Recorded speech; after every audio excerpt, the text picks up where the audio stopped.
Alikho lishonela ngenazo ezalo yamkela ke nazi ezihamba phambili. Aphikisayo eThekwini awaneme ngelibusayo. Kuqwashiswe abasempithi ngokuvikela izingane.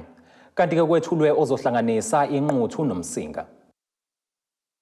Lezi ke izindaba ze1KZNTV zifundwa ke uSiyabonga wakaduma nina bezulu elidume esandlwane siyakhuleka. Amaqembu aphikisayo eThekwini athi ke nakuba siphumelele isabelo mali sonyaka wezimali ka2023-2024 kodwa ke wagculisekile ngomsebenzi owenziwa ke inhlangano ebusayo ukushintsha impilo yabantu nokuthuthukisa ke ingqalasizinda. Izolo kuphase isabelo mali sika 65.5 billion wamarandi kumhlangano womkhandlu kodwa ke iqembu iIFP kanjalo ke neDemocratic Alliance bebephikisana nokuthi siphasiswe. Kulesabelo mali esethulwe uMeya uKhawunda udaba lokulungisa kwengqalasizinda yamanzi kanye nokuthuthwa kwenhle ebese kuyinto eyinkinga kakhulu kuleli dolobha nakho akusalanga ngaphandle njengoba lo masipala ufake imali elinganiselwa ku1.2 billion ukulungisa amapayipi okuthuthukisa indle. Amanzi ke nokuthuthwa kwendle eThekwini umasipala kunendawo eziningi asenze kuzona umehluko futhi nezinye ezoqhubeka enze kuzona umehluko ngoba siyalwazi usizo labantu bakithi masekuza emanzini. Kunedamu ke lapha elakhiwe lamanzi eShongweni esendaweni elizosiza indawo yaseNgonyameni izwe libomvu nayo futhi umunye umsebenzi isigaba sokuqala sokufakwa kwepayipi elingenisa amanzi esesenziwe isabelo sezimali sesigaba sesibili onyakeni wezimali ozayo sizoqhubeka nokwenza isigaba sesibili. Oyikhansela leNFP uthi into abayilindele ukuthi mazifezwe izimfuno zomphakathi ukugwema imbhikisho eminingi. Sizizwa sinethemba elikhulu masibeka buka lolu hlahlomali. Lolu hlahlomali kunezinto eziningi ezikade zingekho ngaphambilini ezikhona.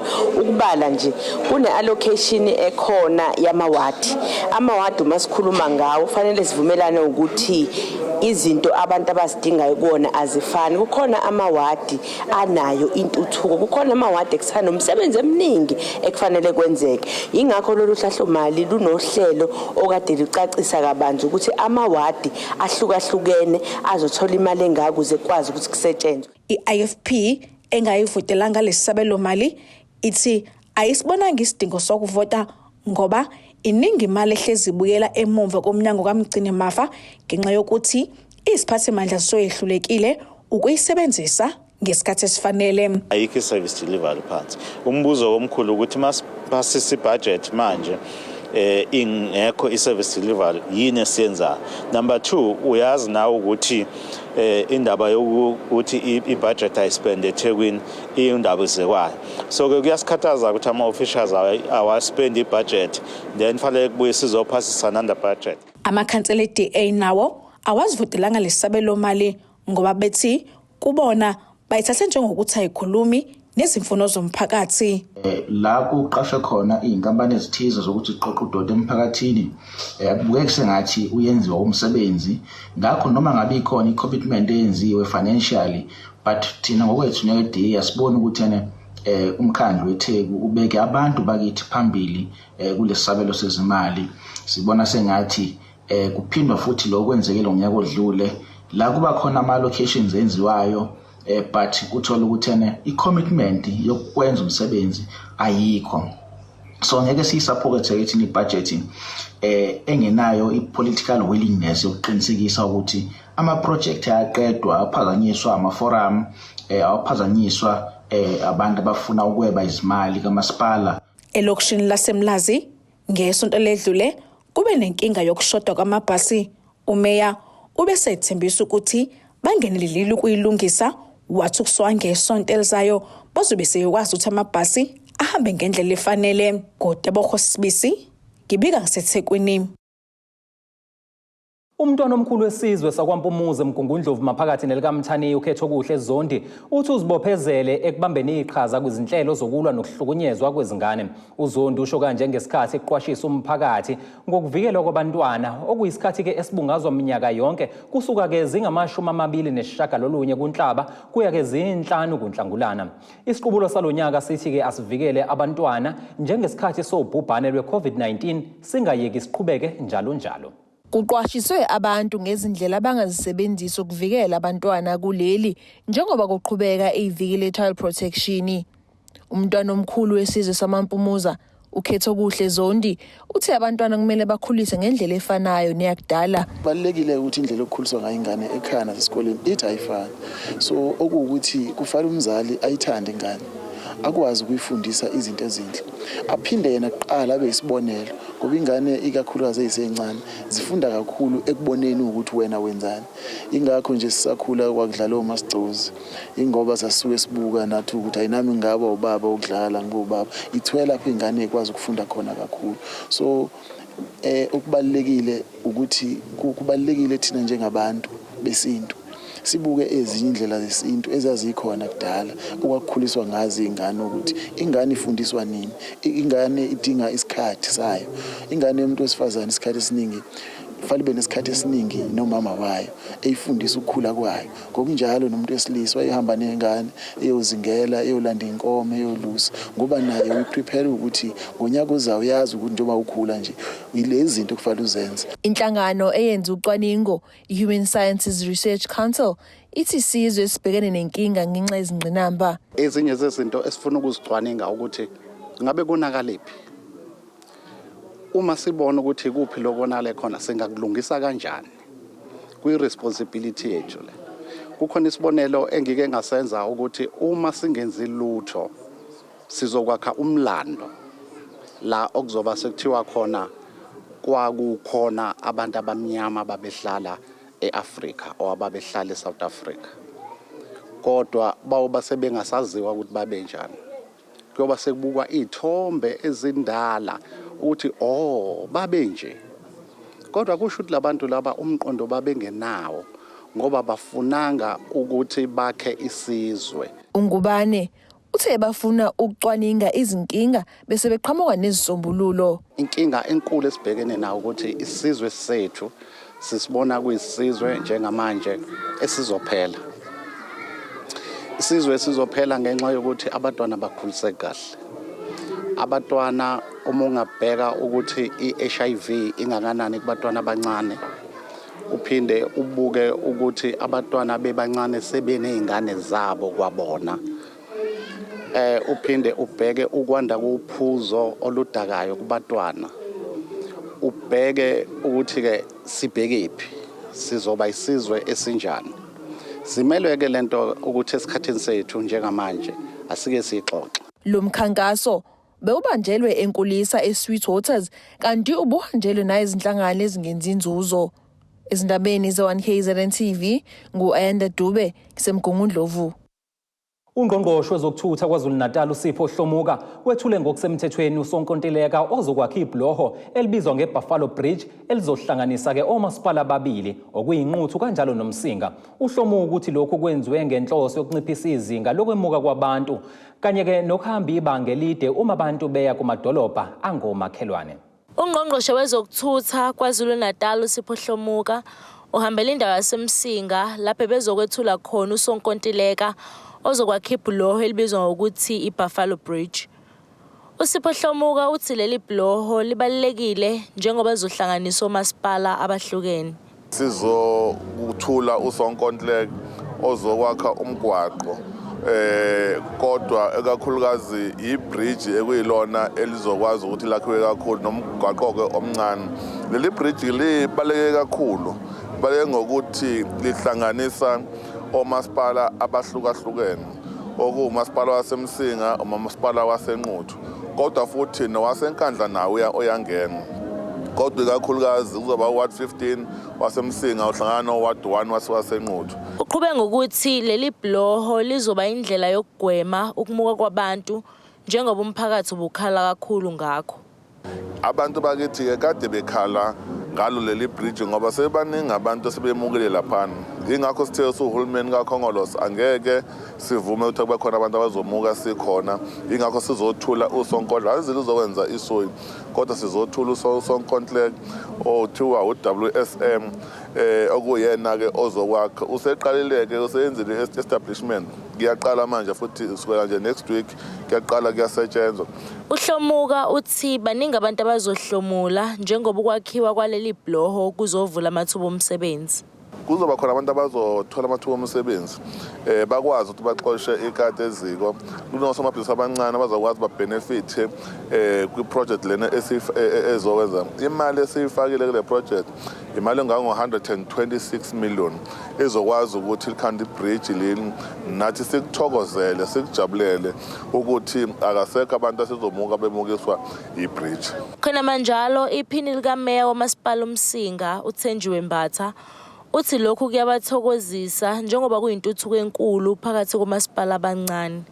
Siyabathokozela kakhulu abazocosha ithuba abaka Ward 15 kakhulukazi ngoba bavele emsinga umuntu uyafisa ukuthi ethi aboyiphatha kahle. Ngizwe kukhulunywa ngokuthi ibridge liyophela mhlambe ngo-2025 lokho kusho ukuthi ke bazocosha ithuba lesikhathi eside nesifisa kakhulu beyiphathe kahle kuphinde futhi nabaka Ward 1 kwasenquthu abazobe becoshe futhi ithuba nabo siyafisa ukuthi beyiphathe kahle bezwane ngoba msakaza ayikho into ebanga ukuthi kube nesiphithiphithi njengokuthi abantu besebenzisa ukungazwani endaweni engafanele ngoba lapha indawo yokusebenza leyana futhi indawo yentuthuko kahle enkulu esizoba nayo phakathi komsinga nenquthu sikuthokozele kakhulu ngiyathokoza. Ezindabeni ze1KZNTV kubika uThobeka Dladla eMsinga. Sebezokase ukungagculiseki ngenqubo yokufunda nokuqeqeshwa kwabo abafundi abaqeqeshelwa ukuba ngabahlengikazi esikhungweni KwaZulu-Natal College of Nursing egatsheni elisengwelezane. Labafundi bathi bafisa umnyango wezempilo KwaZulu-Natal ubuyekeza umthetho baphoqa ukuba ke bahlale emakhaya izinyanga ezinhlanu ngaphambi kokuba ke bebhale izivivinyo zokuphela kanyaka. Umzwandile Mbuyazo ngomunye walabafundi uthi ke lesikhathi abasihlalayo senza kube nzima ukuphumelela kanye nokusebenza uma ke sebeziphothulula izifundo zabo. Abafundi abaqeqeshelwa ukuba ngabahlengikazi ekolishi KwaZulu-Natal College of Nurses egatsheni elisengwelezane bashaya amakhala ngendlela umnyango wezempilo singethe ngayo udaba lokubhalwa kwezivivinyo zabo. Umzwandile Mbuyazi uthi abakuqondi ukuthi badedelwa kanjani ukuthi bayoduva emakhaya bebe nesikhathi singangenyanga ezinhlanu ngaphambi kokuba bebhale izivivinyo. Into eqhubakalayo esiphethe kabi kakhulu ukuthi recruiter ukuthi sizofunda sasayina ama-contract ayethe ama-contract masiqeda ukufunda sizoyenziswa ama-community service ukuze sikwazi ukuthi mhlambe qhubeka ulwazi lethu lwande sikwazi ukuqashela. So njengamanje into eyenzakalayo ukuthi siya eqedeni ikhozi akukho ukucacile ngezinto eziqhubakalayo. Inkinga esibhekene nazo ukuthi kuleli group lesikuthi na 171 siyaqeda ngoDisemba. Masiqeda ngoDisemba kumele sohlala emakhaya for almost 5 months silinde ukubhala i-board exam. Siphahlele emakhaya nje asithola stipend asisebenzi asenze lutho. Kulindeke kanjani ukuthi siyobhala into emayelana ne-nursing ngoMay sigcine ukufunda i-nursing ngoDisemba. Umbuyazi uqhubanga ngokuthi banesicelo eminyangweni sokuthi beqhubeke nokuqeqeshwa kuze kufike isikhathi sokubhala izivivinyo. So isicelo sethu thina bekuwukuthi mhlambe sithole leli thuba kulo 5 months sikwazi ukuthi sisebenze as ama-intern or isithole community service siqhubeke size sifike la sikwazi khona ukubhala i-board exam. Futhi makuhamba isikhathi kubuyekezwe ukuthi ikhozi kwazi ukuthi umuntu mayeseqedeni akwazi ukuthi a-applyele kwamanye ama-institution aqhubeke nokufunda. Hayi ngale ndlela izinto esibona zenzeka ngayo. Kanti ke ukhulumela umnyango wezempilo uMdunqalane uthi inkontileka yasayinwa yilabo abafundi nomnyango ayikaze ithi kuyimpoqo uba behlinzekwe ngoqeqesho noma ngomsebenzi uma bephothula izifundo zabo. Ezindabeni ze1KZNTV kubi kumqondisi Miyeni ngisengwelezane. Nina bekonjani edukele ezulwini ake sihlabe ikhefu na kanjani isihlangabeze emva kwekhefu.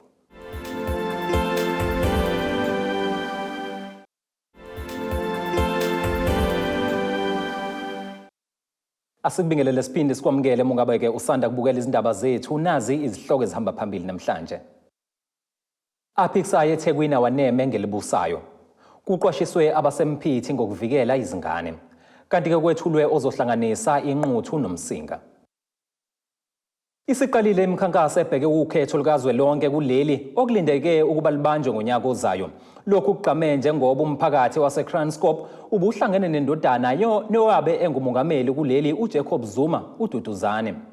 Bakubeke kwacaca ukuthi bafuna uDuduzane ngenele umbango ukuthi ke avotelwe njengomongameli wezwe okhethweni okubhekwe kulona lukazwelonke ngonyaka ozayo. Ekhuluma ke nalezi zihambeli uZuma uthi ke ukulungela ukuphatha lelizwe yize ke engenawo amava aziwayo kwezepolitiki. Umphakathi waseKranskop obuthamela inkulumo yaDuduzane Zuma ehholo kuleli dolobha uthi uyamphakamisa Kwesobumengameli okhethweni oluzayo. Umphakathi walapha eKranskop kungekhona eKranskop kuphela but nakwezinye indawo abantu banomuzwa ukuthi balifuna ushintsho lapha eSouth Africa. So singajabula mase kuthiwa uyangena abo president. Abangani baZuma bathe izwe lidinga abaholi abazobuyisa ithemba. More than an endorsement, it's me joining him on the journey, because this is a journey that requires every single South African. I think we've all been disappointed with the way things have gone, and we need a fresh perspective. I think we need to move the politics from politics of desperation to the politics of inspiration. We need to inspire people. People have lost hope, and they're looking around for a revival of sort. People need to be reinvigorated, and we think Duduzane has the goods, you know. Ziningi nje inkinga South Africa. So uma sibheka nje sitheme sibuka sabona ukuthi abantu abakhona abaholayo ungabheka eParliament, ubheke kuma provinces, ubheke kuma districts, ungabheka noma yikuphi, uthola ukuthi abantu asebekhule kakhulu. So sibonile ke ukuthi engazuthi manje sekuyisikhathi sokuthi abantu asebethe abasenomdlandla abathe ukuba basha bakwazi ukuthi bathathe indawo. uZuma uthi alukho uhlelo lokubusa izizukulwane nezizukulwane ezizayo kuleli. We need to have a multi-generational plan that outlives us, and I think that's something that we unfortunately haven't done. After 1994 came, there were plans in place, and there's been some great work that has been done, but I think if you look at where we're at right now and the situation that we face and the way the situation that the country faces, there clearly isn't a plan. There's a lot of talking, there's a lot of grandstanding, and there's a lot of dereliction of duty, so people are not taking responsibility for where we're at. Eqhuba uZuma uthe isikhathi sepolitiki yakudala sesiphelile njengamanje. The mere fact that I do not have a political history. If you look at the different political movements that have existed, I think we're at a time now where people are a bit confused with the way politics are going. I think the time for the traditional politician that exists, rank and file that's come up the system within the organizations, that time is gone. It's a new way, it's a new wave of thinking. The world has changed, and we need to fit into the way the world has changed. I'm part of a world that has changed. That's the way that I've expressed myself. That's the way that I've involved myself in my business conduct, in my relationship building in South Africa, on the continent, internationally. Izindabeni za1KZNTV ngu-Ayanda Dube, ngibika ngiseKranskop. Amalungu omphakathi waseMelowood kuWard 17 ngaphansi kaMasipala iRenkonyeni ogwini oluseningizimu nelikaMthaniya akhala ngokusala ngaphandle kuxhaso lwezindlu. Elinye ilungu lomphakathi uLeon Kavenda oneminyaka engama40 uthi sekuphele iminyaka engama20 egqiqa ezama ukubhalisela ukuthola indlu yoxhaso lukahulumeni kodwa ke akaphumeleli. Ekhuluma ke neziko lezindaba uthi kunzima ukulokhu ke uzobhalisa amagama ukuze uthole uxhaso lwendlu kodwa ke ugcine kuphelele emoyeni. Umphakathi waseMabhek kuWard 17 ngaphansi kwaMasipala iRenkonyeni uthi kunzima ukuhlezi betshela ukuthi abavuke bayobhalisa izindlu zoxhaso lukahulumeni kodwa bagcina ngokungazitholi. Ilunga lomphakathi uLeon Gavenda uthi sekuphela iminyaka engama20 begqiqa bezama ukubhalisa ukuthola indlu yoxhaso lwahulumeni. Uthi le ndlela yaqalwa ubaba wakhe osewadlula emhlabeni njengoba esayiqhubeka namanje kodwa kuphumeleli. That I didn't go to work today so that I can be here to apply for a house, and my dad came to do the very same thing for the housing in 1995, and he's passed on now. We still haven't received the house, so I'm here now almost 20 years later trying to do the same today to apply for the house. And the sad part is that some people that have houses are the ones that also get a house again. Rent is so high because there's no place that's cheaper than 3,000 rand today. And it's very difficult. So my cry out today is to the Minister of Housing, to the human, if they could really find it in their hearts to really come through for us. Esinye saguga sithi sithwele kanzima njengoba singenayo indlu, sihlala nabazukulu kanti kufanele akhokhele imali yerent njengoba ezibambe ngamazinyo. I am just fed up because I can't get a house. I am paying so much rent. And how do I buy food? Over 30 years, I am paying 4,000 rand, only the rent. Then I got lights and water to pay. Esinye isakhamuzi sithi saqala ukubhalisa indlu yoxhaso lahulumeni kusuka ngonyaka 1994 kanti usekhathele ukuhamba iqasha. 1994, that was in the year February. I applied for a house. And from February, I'm still waiting till now. I'm renting houses to houses, but still there's no satisfaction in houses that's coming up.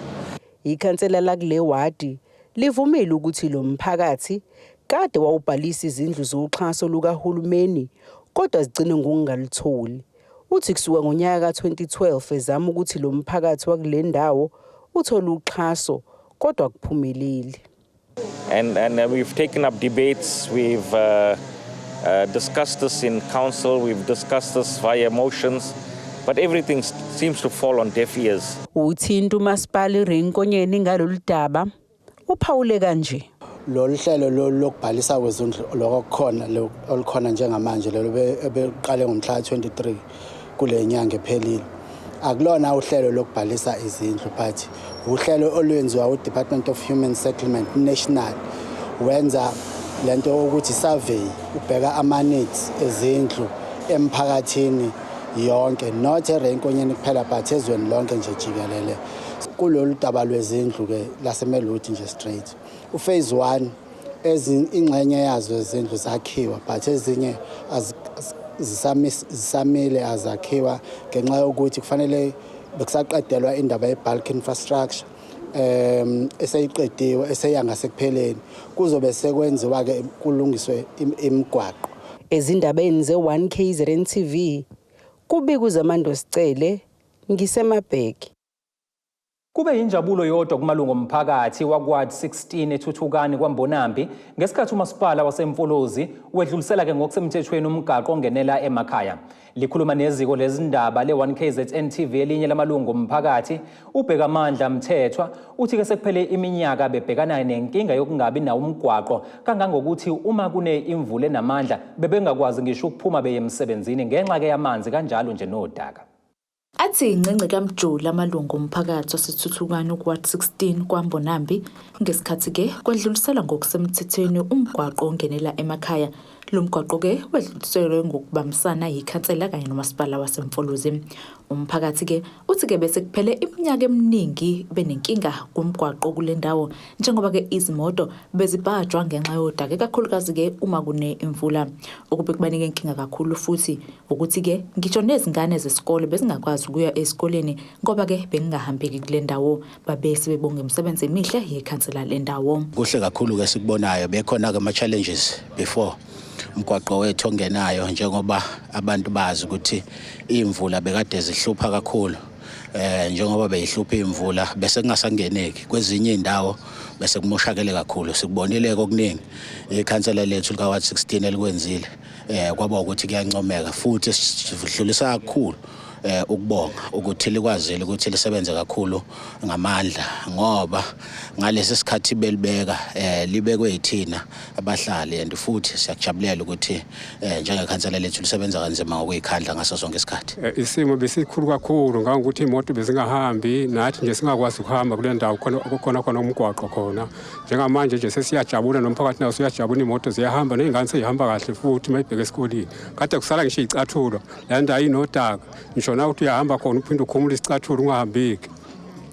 Ngakho kumphakathi siyajabula kakhulu ngoba manje sokunomgwaqo sokuyahambeka muhle futhi umgwaqo unebridge lapho kade kukhona udaka khona kuyajabuleka nomphakathi usiyancoma futhi uyancoma kakhulu futhi ikhansela. Lo mgwaqo ke udle umasipala waseMfolozi imali ezigidi ezimbili zamarandi njengoba kawuhlanganisa nebridge lokuwela abantu kanye nesimoto. Sizonikezela ngokusemthethweni umgwaqo okhandwe umhlonishwa umeya obizwa ngokuthi uNdlovu wezinyawo. Umgwaqo ke esizowuvula namhlanje liyifa lomphakathi u900 meters une causeway kudaleka amathuba cishe abe ngaphansanyana kweshumi ngokwakheka kwawo nesinethembe elikhulu lokuthi abahlali bakule ndawo bazowumukela bewuthakasele. Lo mgwaqo udle igidi ezimbili zemali yabakhokhintela.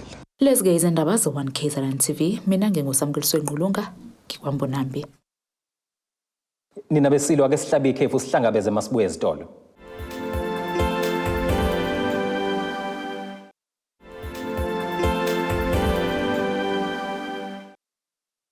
Siyakubingelela sakwamukela mongabe usanda kubukela izindaba zethu nazi izihloko ezihamba phambili namhlanje. Aphikisayo eThekwini awaneme ngelibusayo. Kuqwashiswe abasempithi ngokuvikela izingane. Kanti ke kwethulwe ozohlanganisa inquthu nomsinga. Ake sikubhekele ingosi yezomnotho.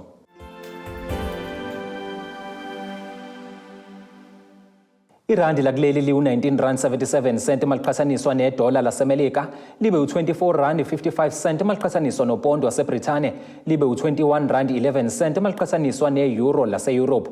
Igolide ke lona lingu-$1,960 53 e-ounce kuthi uwoyela ongahluziwe ube u-$72.60 umphongolo. Ake sikubhekele ngosini yezimidlalo.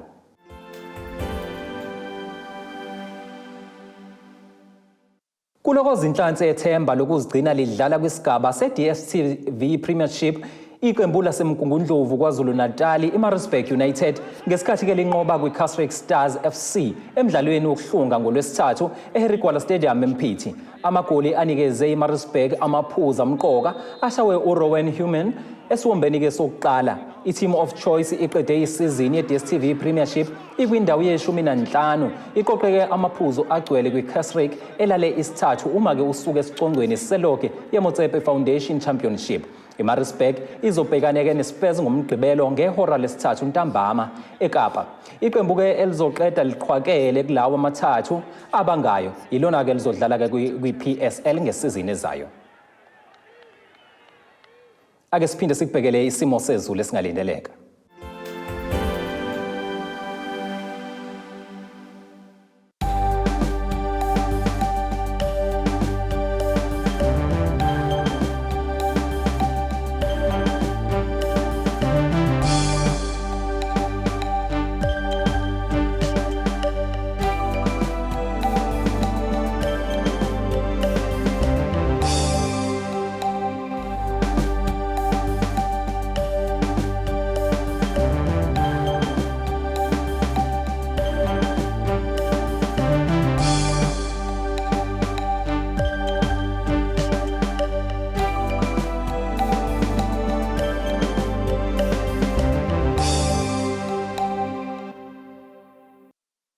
Nina bakaHlavana Pulumlile Ndulindo buba Somantshonga benoqelemane ziyaguqa ezaleli ihora sihlangabeze kusasa ngesikhathi esifanayo.